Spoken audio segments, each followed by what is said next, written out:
हर खबर पर होगी आपकी पकड़। डाउनलोड कीजिए एबीपी लाइव ऐप।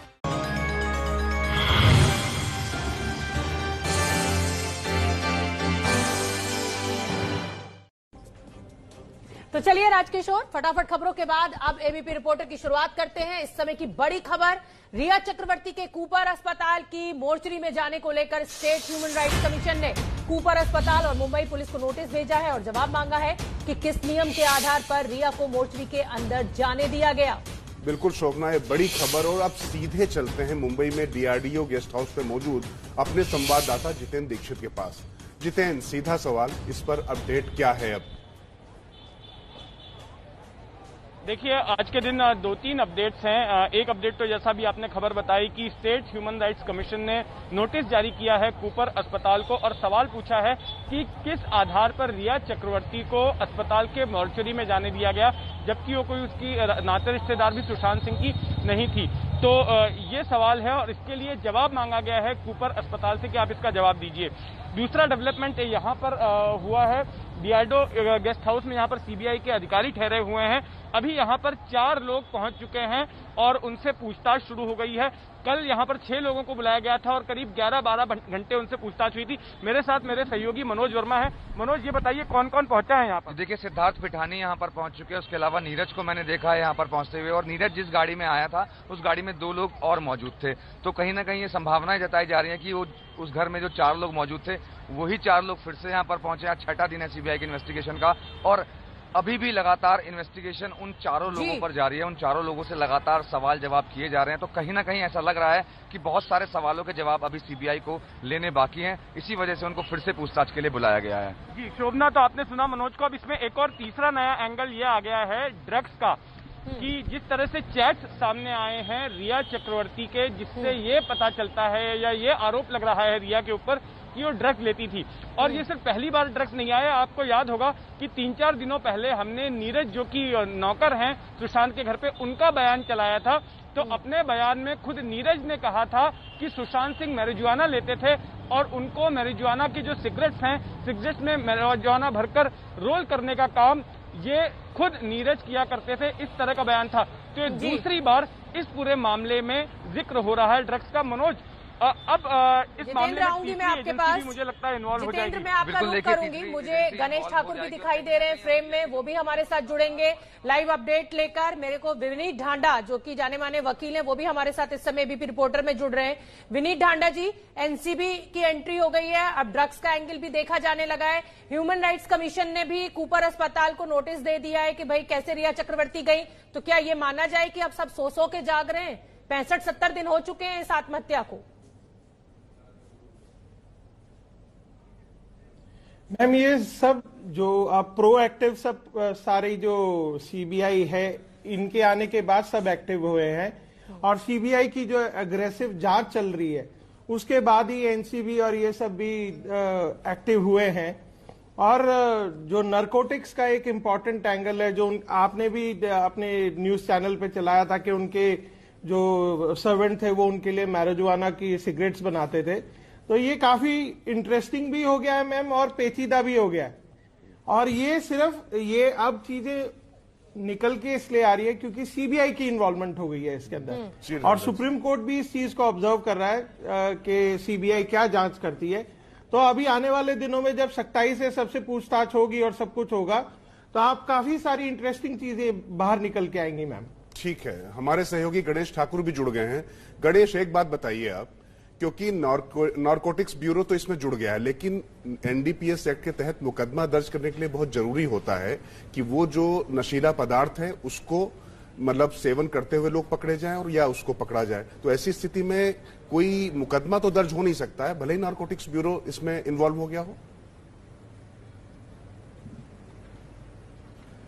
जी देखिए राजकिशोर, ये बात आप सही कह रहे हैं कि पोजेशन और कंजम्पशन एनडीपीएस एक्ट के लिए बहुत महत्वपूर्ण होता है। लेकिन अगर ड्रग डीलर्स तक पहुंचा जाएगा और ड्रग डीलर्स ये कहेगा कि हाँ मैं ड्रग्स दिया करता था, तो उसके बाद उस ड्रग डीलर के बयान के आधार पर जांच हो सकती है और मामला दर्ज भी हो सकता है। और इसीलिए नारकोटिक्स कंट्रोल ब्यूरो को इस पूरे मामले में अब लाया गया है ईडी और सीबीआई ने सलाह मशवरा करने के बाद। इसकी शुरुआत कहां से हुई? तो सुशांत के अकाउंट से लगातार 20-20 हजार रुपए निकाले जा रहे थे, ये सामने आया। और ये पैसे निकाल कर रहा था तो सैमुअल मिरांडा, जिसके साथ रिया के चैट्स अब सामने आए हैं। रिया सैमुअल मिरांडा से कहती है कि ड्रग्स के बारे में पूछताछ करती है। रिया से सैमुअल मिरांडा पूछता है कि ड्रग्स खत्म हो गए, कहां से लाना है। और जो 3 चैट्स है, सबसे महत्वपूर्ण चैट है 25 नवंबर 2019 का। इस चैट में रिया से जया शाह, जो उनकी दोस्त है, वो कहती है कि 4 से 3 बूंदे जो हैं कॉफी या चाय में मिला दीजिए, आधा घंटा 40 मिनट वेट कीजिए और बाद में किक उन्हें लग जाएगी। तो क्या ये ड्रग्स सुशांत को दिए जा रहे थे और क्या ये ड्रग्स देकर सुशांत को डिप्रेशन में लाया गया था या उसे कंट्रोल किया गया था, नशे का उसको आदी किया गया जिसकी वजह से उसने आत्महत्या की? ये बात बहुत महत्वपूर्ण होती है और इसी एंगल से अब आगे जांच होगी। क्या रिया ड्रग्स सुशांत को देती थी और इस ड्रग्स की वजह से ही सुशांत ने आत्महत्या की, डिप्रेशन में चले गए? ये बहुत महत्वपूर्ण एंगल है। इसमें शोविक का नाम भी सामने आता है। शोविक के दोस्त से ड्रग्स लाऊं क्या? श्रुति मोदी जो उनकी दोस्त है, उसका नाम आता है। श्रुति को मैंने बात कर दी है और श्रुति ऊपर जाकर वो दे देगी, ड्रग्स दे देगी। तो श्रुति मोदी, सैमुअल मिरांडा, रिया चक्रवर्ती, शोविक चक्रवर्ती, ये 4 नाम, ये 4 किरदार हैं। ये ग्राफिक्स के जरिए हम दिखा भी रहे हैं गणेश, ग्राफिक्स के जरिए ये हम अपने दर्शकों को दिखा रहे हैं। जो ड्रग्स चैट अब सामने आ रही है, इसमें कौन वो 5 चेहरे हैं जो रिया चक्रवर्ती से चाहे चैट के जरिए चाहे फोन कॉल्स के जरिए जुड़ रहे थे। जितेंद्र दीक्षित का मैं एक बार फिर रुक कर लेती हूँ। जितेंद्र, अब क्योंकि एनसीबी की भी एंट्री हो चुकी है और सीबीआई लगातार पूछताछ कर रही है, क्या नारकोटिक्स कंट्रोल ब्यूरो से भी कोई पहुंचेगा वहां पर जांच के लिए? वो भी पूछताछ की जाएगी। एक छोटे से ब्रेक के लिए यहां पर हम रुक रहे हैं और फिर आकर ये जो ड्रग्स एंगल अब इसमें नया आया है उस पर होगी बात। फौरन लौट के आ रहे हैं एबीपी रिपोर्टर। तो चलिए, ब्रेक के बाद एबीपी रिपोर्टर में आपका बहुत बहुत स्वागत। मैं और राजकिशोर लगातार आपके साथ बने हुए हैं और तमाम सहयोगी हमारे इस समय फील्ड में मौजूद है। मुंबई से गणेश ठाकुर, जितेंद्र दीक्षित, मनोज वर्मा सभी डीआरडीओ के गेस्ट हाउस के बाहर मौजूद हैं और विनीत ढांडा भी वकील हैं, हमारे साथ जुड़े हुए हैं। मैं जितेंद्र दीक्षित आपका रुख कर लेती हूं।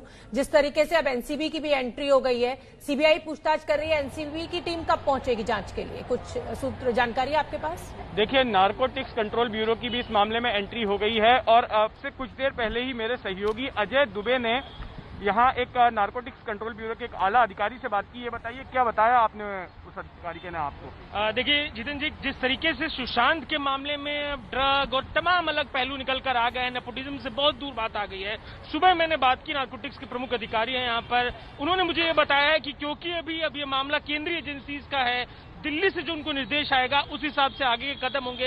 हाँ, पर क्योंकि उन लोग का एक पूरा नेटवर्क होता है, पेडलरों में उनका इन्वॉल्वमेंट होता है, जो डिस्ट्रीब्यूटर्स होते हैं इनकी भी खुद की टीम होती है जो बहुत डीप में इन्वॉल्व होती है, तो उसके थ्रू अनऑफिशियली डेटा और इन्फॉर्मेशन कलेक्ट करने का काम चल रहा है।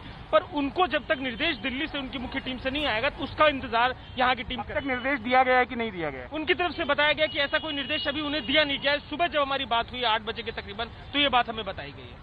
जी, तो अब तक जो यहाँ स्थानीय यूनिट है, मुंबई की यूनिट है नारकोटिक्स कंट्रोल ब्यूरो की, उसको अब तक कोई इन्फॉर्मेशन नहीं दी गई है, कोई निर्देश नहीं दिया गया है इस सिलसिले में सीबीआई से सहयोग करने का या अपनी जांच शुरू करने का।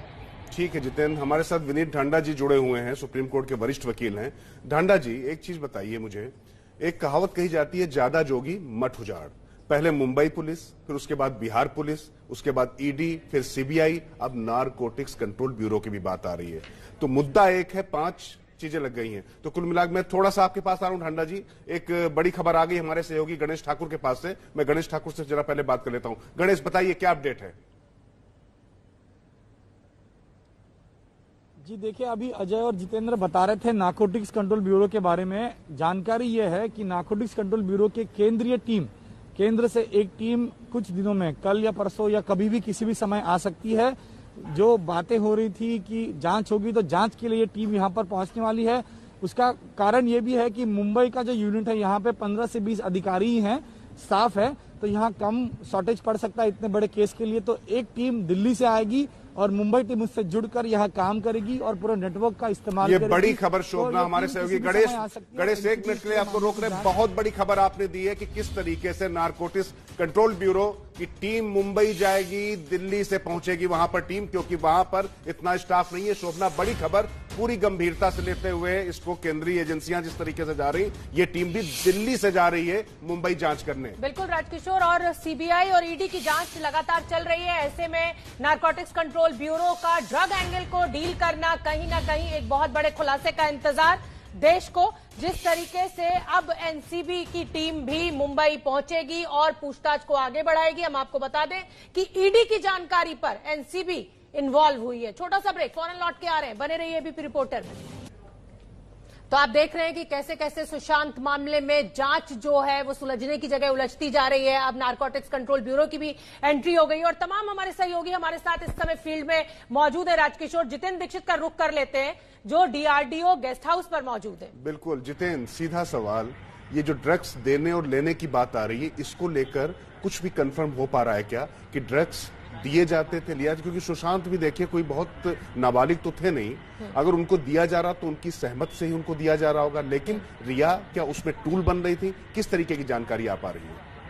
और इसमें मैं एक चीज और जोड़ना चाहूंगी जितेंद्र दीक्षित, जब विसरा की रिपोर्ट आई है उसमें भी किसी नशीले पदार्थ के सेवन की बात सामने नहीं आई है उस रात, जिस रात ये पूरा मामला सामने आया, आत्महत्या या हत्या जो भी।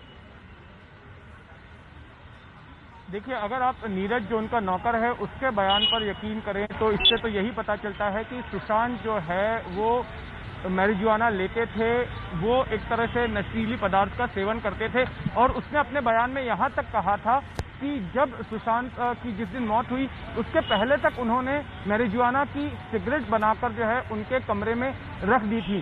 तो अगर उस पर यकीन करते हैं तो सुशांत तो ड्रग्स लेते ही थे, लेकिन अब जिस तरह से व्हाट्सएप की चैट सामने आई है उससे ये पता चलता है कि रिया ने भी ड्रग्स का सेवन किया था। और मैं आपको बता दूं, एमडी का जिक्र कर रही हैं रिया उस चैट में। दरअसल एमडी एक कोड वर्ड है, मेथाम्फेटामिन नाम का एक ड्रग है जो कि खास करके युवाओं में जो युवा ड्रग्स लेते हैं उनमें काफी ये चलता है। इसे मम्मी डैडी भी कहते हैं कोड वर्ड में, और इसको कैच आई भी कहा जाता है। और खास करके हाल फिलहाल में मुंबई पुलिस के एंटी नार्कोटिक्स सेल ने ऐसे बहुत सारे रैकेट्स का पर्दाफाश किया है जो कि इस तरह के ड्रग्स को बेचता था, इस तरह के ड्रग्स की सप्लाई करता था। और मुंबई में खास करके ये जो वेस्टर्न सबब है, यहाँ के इलाकों में ये ड्रग काफी पॉपुलर हुआ करता था। यहाँ के जो नशेड़ी हैं, यहाँ जो लोग एमडी लेते थे, उनके यहाँ पर अच्छी खासी सप्लाई होती थी। जी बिल्कुल जितेंद्र, आप बने रहिए क्योंकि आप उस गेस्ट हाउस के बाहर हैं जहां लगातार सीबीआई की टीम पूछताछ कर रही है। तो पल पल का अपडेट सबसे पहले जितेंद्र हम तक पहुंचा रहे हैं। तो सुशांत की मौत की गुत्थी लगातार सुलझने के बजाय उलझती जा रही है। जितनी ज्यादा एजेंसियां इसमें शामिल होती जा रही हैं उतना ही मामला कॉम्प्लिकेटेड हो जाता है। हमारे सहयोगी Jitendra Dikshit DRDO guest house के बाहर मौजूद है। जितेंद्र, अब एक नया एंगल आ गया। सुब्रमण्यम स्वामी ने अब एक नया विस्फोट कर दिया। उन्होंने कहा कि लॉकडाउन के दौरान जिस समय सुशांत ने आत्महत्या की उसी दिन उनकी ड्रग डीलर से मौत हुई थी और सीधे सीधे संदीप सिंह का भी वो इन्वॉल्वमेंट बता रहे हैं। तो मतलब मामला अब एक और अलग दिशा में चलता चला जा रहा, अभी और नए किरदार इसमें आने बाकी हैं। यह बात सही है, लेकिन जहां तक सुब्रमण्यम स्वामी के ट्वीट का सवाल है तो यहां पर यह देखना जरूरी है कि क्या ये जो जांच एजेंसियां हैं, चाहे सीबीआई हो या नारकोटिक्स कंट्रोल ब्यूरो हो, उनके ट्वीट को कितनी गंभीरता से ले रही हैं और अपनी जांच की दिशा में क्या उनकी दी हुई जानकारी को शामिल कर रही हैं। अगर ऐसा है तो मेरा मानना है कि इन एजेंसियों को सुब्रमण्यम स्वामी से भी पूछताछ करनी होगी और उनसे जानना होगा कि आपको किसने ये जानकारी दी, कैसे आपको पता चला कि उसने ड्रग डीलर के साथ में मुलाकात की थी, आप किस आधार पर कह रहे हैं कि संदीप सिंह इसमें इन्वॉल्व हैं। तो ये तमाम जानकारी हासिल करने के लिए इन एजेंसियों को सुब्रमण्यम स्वामी से भी पूछताछ करनी होगी। और अब ये देखना होगा कि क्या इस ट्वीट के बाद में सीबीआई सुब्रमण्यम स्वामी को भी सम्मन करती है और उनसे भी बयान देने को कहती है। अगर सुब्रमण्यम स्वामी जैसा वरिष्ठ नेता कोई बात कह रहा है तो उसका आधार क्या है, किस जानकारी के आधार पर, किस सबूत के आधार पर सुब्रमण्यम स्वामी ने बात कही है, ये जानना बेहद जरूरी है। बिल्कुल जितेंद्र, बड़ी बात आपने कही कि अब इस समय अगर कोई बड़ा नेता सुब्रमण्यम स्वामी जैसा राजकिशोर अगर इस तरह का बयान दे रहा है तो जाहिर सी बात है कि सीबीआई को बुला लेना चाहिए। सुब्रमण्यम स्वामी को उनकी पार्टी गंभीरता से कितना लेती है, ये भी एक बड़ा सवाल। ये भी एक बड़ा सवाल। तो रुकेंगे एक बहुत छोटे से ब्रेक के लिए। एबीपी रिपोर्टर में कहीं मत जाइए, मैं और राजकिशोर लगातार आपके साथ। तो चलिए, एबीपी रिपोर्टर में आपका बहुत बहुत स्वागत है। एक बार छोटे से ब्रेक के बाद हम लौटे हैं और लगातार जैसा कि मैं आपको बता रही हूं तमाम सहयोगी हमारे फील्ड में मौजूद है। डीआरडीओ गेस्ट हाउस पर जितेंद्र दीक्षित मौजूद है। राजकिशोर, रोज एक नया किरदार इस पूरे मामले में आ रहा है। गणेश ठाकुर भी मुझे दिखने लगे। जितेंद्र, रोजाना एक नया किरदार, रोजाना एक नया एंगल। लोगों को लग रहा था कि अब सीबीआई आ गई है तो जल्दी कुछ सब्सटेंशियल निकल कर आएगा, लेकिन हर रोज एक नया खुलासा हो रहा है। देखिए शोभना, ऐसा है कि सीबीआई जो है कोई भी कदम उठाने से पहले या फिर पहली गिरफ्तारी करने से पहले अपना होमवर्क पूरा कर लेना चाहती है।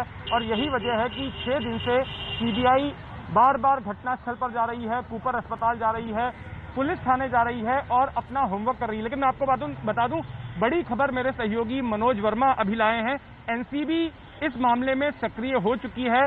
क्या खबर आई है मनोज, बताइए। जी बिल्कुल, देखिए एनसीबी के जो डायरेक्टर हैं राकेश अस्थाना, वो अभी 11 बजे एक अहम मीटिंग लेने वाले हैं सुशांत केस पर। ये मीटिंग दिल्ली में होगी और क्योंकि ईडी ने जो जांच की थी उस जांच में जो रिया की कॉल डिटेल्स आई हैं उसमें ड्रग्स एंगल अब सामने आने लगा है और इसी को लेकर के अभी एक अहम मीटिंग 11 बजे जो आरके पुरम में नारकोटिक्स कंट्रोल ब्यूरो का हेडक्वार्टर है वहां पर एक बहुत अहम मीटिंग होने वाली है एनसीबी की सुशांत केस पर। जितेंद्र दीक्षित, मुझे ये बड़ी खबर अपने दर्शकों को बता देने दीजिए, फिर मैं आपके पास आऊंगी। और बड़ी खबर सुशांत मामले में इस समय का बड़ा डेवलपमेंट ये है कि राकेश अस्थाना जो कि एनसीबी के डायरेक्टर हैं, उनकी अध्यक्षता में सुबह 11 बजे अब से 15 मिनट बाद ये बैठक शुरू हो जाएगी। आरके पुरम इलाके में जो नारकोटिक्स का ऑफिस है उसमें वो अपने तमाम अधिकारियों के साथ आगे की रणनीति पर चर्चा करेंगे। बिल्कुल शोभना, और देखिए हमारे सहयोगी गणेश ठाकुर और जितेंद्र दीक्षित लगातार आपको सबसे पहले खबरें दे रहे हैं। मनोज वर्मा उनके साथ में, पूरी टीम मुंबई में किस तरीके से काम कर रही है बीते के। आप देखिए अब सीधे गणेश के पास जाते हैं। गणेश ने सबसे पहले ये बताया था कि किस तरीके से दिल्ली से टीम आने वाली है, जिसकी पुष्टि अभी जितेंद्र और मनोज वर्मा ने भी कर दी है वहां से। तो गणेश, आपकी बात बिल्कुल सही, राकेश अस्थाना यहां पर बैठक लेने वाले हैं। तो कुल मिला के नारकोटिक्स कंट्रोल ब्यूरो भी पूरी तरीके से सक्रिय होने जा रहा है। टॉप लेवल पे ही बैठक चल रही है। जी बिल्कुल राजकिशोर, देखिए ये किया इसलिए जा रहा है क्योंकि एक प्लान ऑफ एक्शन बनाया जाए कि जांच किस तरह होनी चाहिए, सीबीआई और ईडी के साथ समन्वय कैसा बनाना चाहिए, नेटवर्क क्या होगा। अब रिया के सुशांत के अकाउंट से जो डिटेल मिली, फिर वो सीडीआर पे गए और सीडीआर में रिया के कुछ नंबर्स मिले हैं। तो वो पेडलर्स कौन है, डीलर्स कौन है, जो ये ड्रग सप्लाई करते थे या पहुंचाते थे, ये कहां से लाते थे, ये सारा नेटवर्क एनसीबी का होता है। इसी वजह से एनसीबी को इसमें लाया गया है और एनसीबी इस एंगल में सीबीआई की मदद करेगी और एनसीबी लगातार ये जानने की कोशिश करेगी कि आखिर ये ड्रग का एंगल है क्या, क्योंकि मुझे लगता है कि इसी एंगल पर अब आगे जाते हुए इन सभी लोगों पर शिकंजा कसा जाएगा कि सुशांत को बड़ी जानकारी इस समय की यही है कि राकेश अस्थाना जो कि एनसीबी के डायरेक्टर हैं, उनकी अध्यक्षता में अब से कुछ देर बाद बैठक शुरू होने जा रही है। अब एनसीबी की जांच की क्या रणनीति होगी उस पर भी होगा खुलासा। ब्रेक के बाद फौरन लौट के आ रहे हैं।